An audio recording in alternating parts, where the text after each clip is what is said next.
Ito ang madalas na tagpo tuwing may bagyo o iba pang kalamidad sa Pilipinas.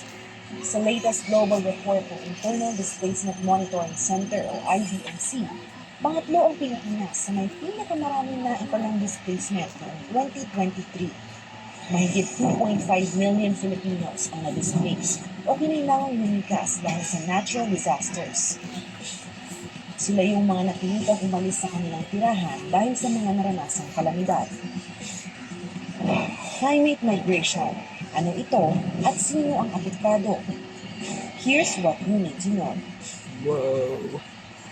Epekto ng climate change ang mga mas mapanginsalang kalamidad na nararanasan sa buong mundo. Kung magpapatuloy ito, aabot sa 1.2 bilyong katao ang posibleng na-displace globally by 2050. Ayon yan sa pag-aaral ng international think tank na Institute for Economics and Peace. Displacement ang sapilitang paglipat sa mga residente mula sa kanilang tirahan papunta sa ibang lugar.